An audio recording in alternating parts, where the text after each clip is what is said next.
Hi, my name is Brian Schaff, and this is the University of San Diego Organizational Leadership Module 7 presentation. The topic I've chosen is succession planning and leadership theories for successful implementation. I chose this topic because the two organizations I have worked for, leadership has become comfortable with operating without a plan. In many cases, bifurcating leadership and a succession plan as if the two were separate topics.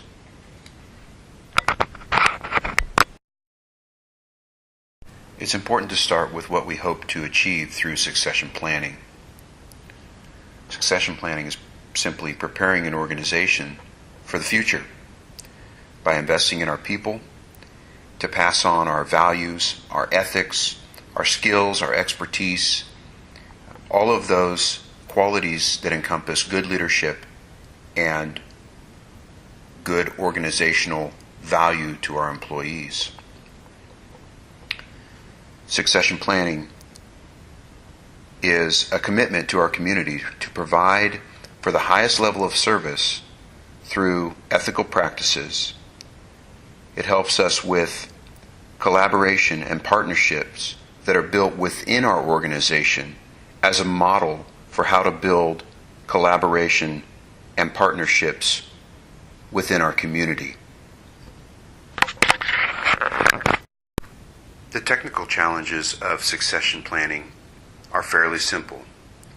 These are the challenges that we faced in the past. We know the solution, and we can easily revert back to something that worked in the past and apply it to something that we're currently dealing with. But adaptive challenges are different. We don't know the solution to them. Oftentimes, they're new challenges that we can't apply prior knowledge to, so they require us to learn something new. In our profession, law enforcement is always changing, and it's becoming more and more complex. The process of preparing future leaders and experts will change inevitably because of this. But we don't know how. So we have to face those adaptive challenges of succession planning as an opportunity to grow and accept failure as part of the learning process for that challenge. Throughout his text, Nahabandi describes several qualities of leadership. A good leader is ethical.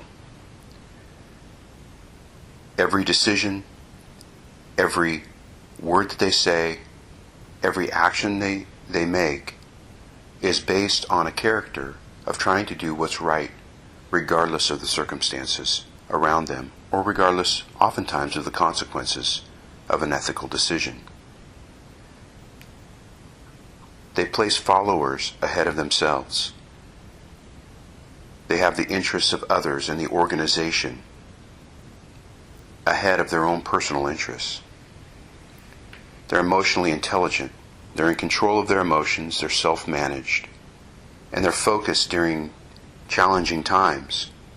They welcome dissent for the betterment of the organization and don't view it as a personal challenge.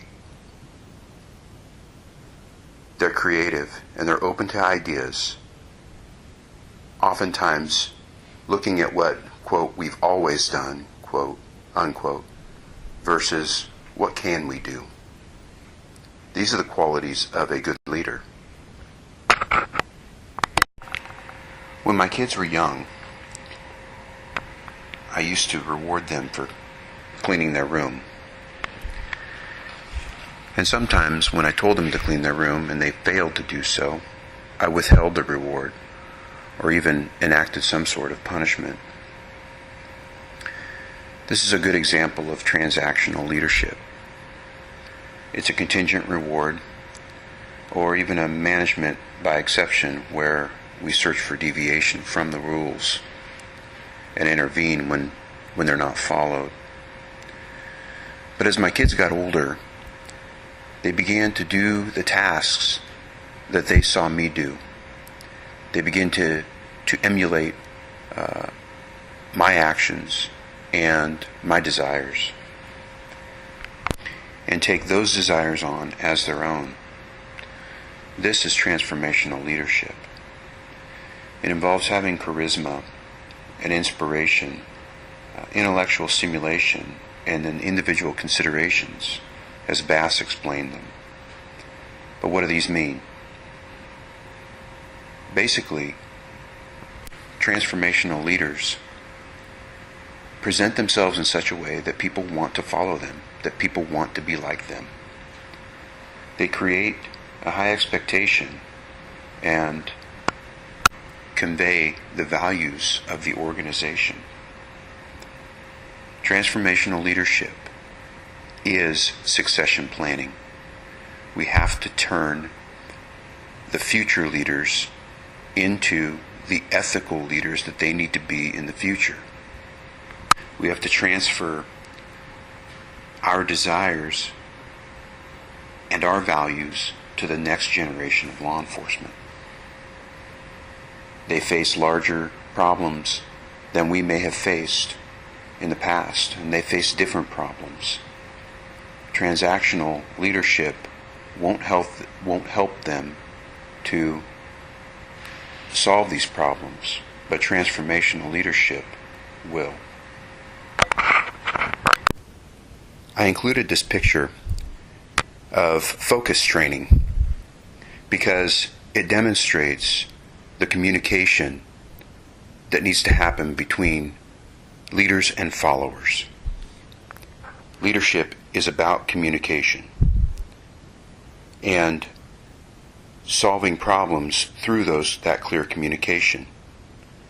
The focus training with a dog is designed that on a command, the dog focuses directly at me and I focus at him to make sure that the direction that I'm sending him or the command that I'm about to give him is clear, it's concise, and it's understood.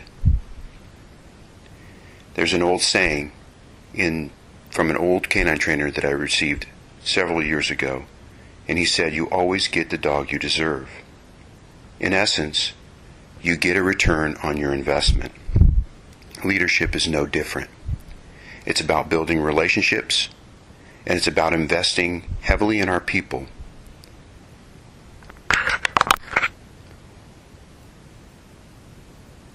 The more we invest in our people, the easier the problems are to solve.